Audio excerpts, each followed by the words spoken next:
Saga pela Genética, hoje falando de interação gênica, tá pessoal? Então vamos continuar aqui falando da genética, vamos falar da interação gênica. Já falamos da pleiotropia lá, quando eu tenho na aula anterior sobre polihibridismo, tenho um gene e ele influencia em vários fatores, em vários fenótipos. E agora a gente vai ver a interação gênica. O que é essa nossa interação gênica? Eu vou ter mais de um gene e mais de um gene vai estar influenciando em um fenótipo, tá? Isso é a nossa interação gênica. E essa interação gênica ela pode ser de vários tipos, tá? Ela pode ser uma interação gênica complementar. E aí, essa interação gênica complementar é dessa forma que eu te falei. Os genes vão se somar para formar um determinado fenótipo. Um exemplo bem clássico que a gente tem de interação gênica complementar é a crista de galos. Então, as cristas dos galos ela é formada por uma interação gênica complementar. Como é que é feito isso? Pessoal, a gente tem um precursor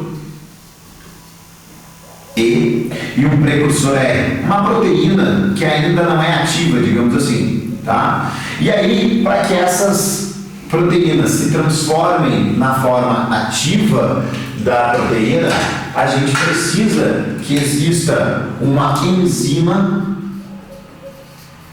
E que transforme esse precursor na proteína E. Então, essa enzima vai agir transformando esse precursor E na proteína E. A mesma coisa acontece aqui embaixo, ó. A gente vai ter uma enzima R que vai transformar essa proteína, esse precursor, numa proteína R. Beleza. Daí, olha só, essa enzima, para ela ser produzida, eu vou ter que ter um gene produzindo essa enzima. Então nós temos o gene Ezão, o alelo, desculpa, que embaixo é o R, né? Eu vou ter o gene Rzão que vai produzir essa enzima. Então o alelo Rzão, então quando o indivíduo tiver o Rzão, ele vai produzir aquela enzima. E quando ele tiver o gene Ezão, ou seja, com o alelo Ezão, ele produz a enzima E. Então, se o indivíduo é Rzão alguma coisa, Ezão alguma coisa, ou seja, uma dominância completa, este gene aqui, ó, tem o Rzão e o Ezão vai produzir a proteína. E aí a crista do galo vai ser uma crista NOS. Tá? Quando eu tenho então as duas enzimas ativas, ele produz as duas proteínas, essas duas proteínas formam a crista NOS do galo. Tranquilo? E aí eu vou poder variar essa minha crista. Lembra lá da segunda lei de Mendel, a proporção que era 9 para 3 para 3 para 1. 9, onde eu tenho cada gene com alelo dominante. 3, onde um dos genes tem um alelo dominante e o outro é o homozigoto recessivo. Os outros 3 é ao contrário, vão ser os primeiros recessivos e o segundo é dominante. E o 1, que é o coitadinho todo recessivo. Tá? Então, olha só, 9 para 3 para 3 para 1 é a proporção. E aí vai acontecer a mesma coisa nessa nossa interação gênica aqui, ó. Em que sentido? Agora, se eu tiver o gene Ezinho aqui, ó, o alelo Ezinho, tá? Ele não vai produzir essa proteína direito. Então, eu não tenho a produção da proteína, logo, esse meu precursor E não vai virar proteína E. Ou seja, vai parar essa proteína aqui do precursor. Se ele tem o Rzão, para ver, Rzão produz a enzima R, transforma o precursor R em proteína R, eu formo a crista rosa. E aí eu vou colocar a fotinho, daqui a pouco aí vai aparecer aqui do lado com todas as cristas aí para tu entender direitinho. Vou deixar pro fim, porque olha só, agora eu vou fazer o contrário. Agora esse gene vai estar funcionando ao E, então eu vou tirar aqui, ó. E agora o indivíduo, ó, deixa eu ajeitar aqui. Ó, agora Rzinho é Rzinho, então ele vai ter um R aqui, um Rzinho. Então, tendo os dois alelos Rzinho, ele não produz a enzima R, logo essa minha proteína não vai ser formada. Porém, ele tem o exão. O exão produz a enzima e aí eu vou ter essa enzima agindo no precursor E, transformando na proteína E. E aí eu vou ter a crista do galinho sendo na forma ervilha, que a gente chama de ervilha. Tá? Crista ervilha. Meu H ficou feio. Olha aí. Ficou pior. Tá. Então, crista ervilha. Tranquilo? Agora, nenhum dos dois vai funcionar. Rzinho, Rzinho, Ezinho, Ezinho. Os dois vão ser recessivos. Então, o Rzinho ali já não estava funcionando, o Ezinho agora não vai funcionar, não vou ter essa proteína sendo formada, e aí cancela a produção da proteína E. Não produz nenhuma das proteínas, a crista vai ser uma crista simples. Então, isso é uma interação gênica complementar, pessoal.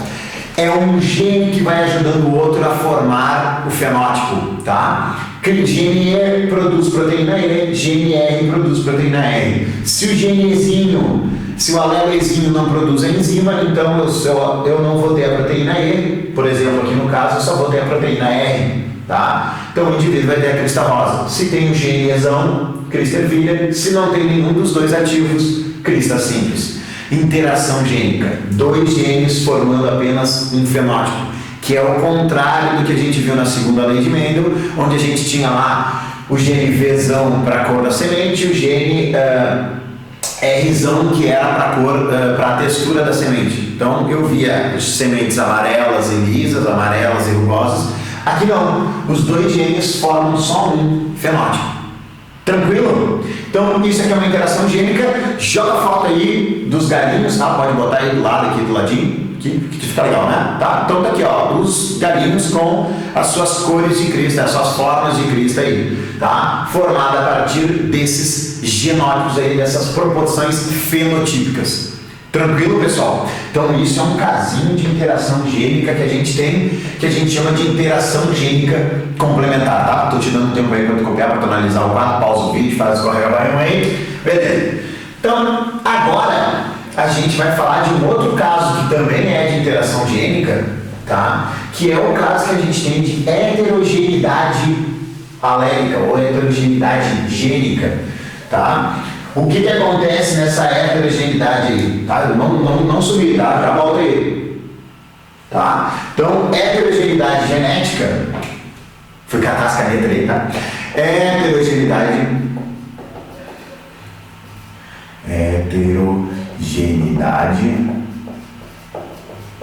genética. É quando a interação de dois genes diferentes vão formar um fenótipo também, só que daí eu posso ter a formação errônea desse fenótipo, ou seja, esses dois genes eles vão atuar para formar um fenótipo, só que ele pode gerar problemas se eu tenho um alelo recessivo em um gene. Então vamos ver como é que funciona, que é o caso de pessoas surdas, tá? Ou a surdo-mudez, tá? Quais são, como é que é feita essa heterogeneidade gênica? A gente tem um alelo Ezão, que forma, por exemplo, um nervo auditivo. O genezinho, eu tenho a malformação, tá? Ou ele não forma o nervo auditivo. Então, não forma o nervo. O alelo Dzão, ele vai formar a cóclea, tá? E o alelo Dzinho, ele não forma a cóclea. Pessoal, uma pessoa ouvir, ela tem que ter esses dois genes funcionando normal. Ou seja, o indivíduo tem que ser Ezão alguma coisa, Dzão alguma coisa. De novo, caso de dominância completa para esses dois genes. Então, Ezão alguma coisa, Dzão alguma coisa, lembra lá a proporção 9331, quando eu cruzo dois indivíduos heterozigotos, tá? Então, cruzei dois indivíduos díbridos para as características, vou ter a proporção 9, 3 que é Ezão alguma coisa, Dzinho, Dzinho, 3 indivíduos Ezinho, Ezinho, Dzão alguma coisa e um indivíduo Ezinho, Ezinho, Dzinho, Dzinho. Tranquilo? Forma o nervo auditivo e forma a cóclea esse indivíduo normal. Porém, eu formo o nervo auditivo nesse indivíduo aqui, ó, Ezão alguma coisa, e não formo a cóclea, esse indivíduo não vai conseguir ouvir. A cóclea é importante para a audição, então ele vai ser um indivíduo surdo. Se o indivíduo não forma o nervo auditivo, não forma o nervo, e vai ter a formação da cóclea, igual ele precisa ter o nervo auditivo para captar o som, então ele também será surdo. E o indivíduo que não forma nenhum dos dois, ele também vai ser surdo. Então o indivíduo, essa proporção deste caso aqui vai ser 9:7, onde os indivíduos não terão o fenótipo normal, vão ter o fenótipo normal quando tiverem pelo menos um alelo de cada dominante. Se tiver algum par recessivo, ele vai ser surdo. Isso daqui é um caso de heterogeneidade genética, tá? Onde os dois têm que estar funcionando, os dois genes têm que estar funcionando para que o indivíduo forme o fenótipo correto. Também um caso de interação gênica. Tranquilo, pessoal? Então são 2 casinhos de interação gênica. Falta mais um casinho ainda de interação gênica, que é a epistasia, que vai ser o que a gente vai ver na próxima aula. Tranquilo, pessoal? Então, heterogeneidade genética e a interação gênica complementar à aulinha de hoje foi uma alegria imensa, uma satisfação medonha, uma hemorragia de prazer e até a próxima aula. Tchau, tchau!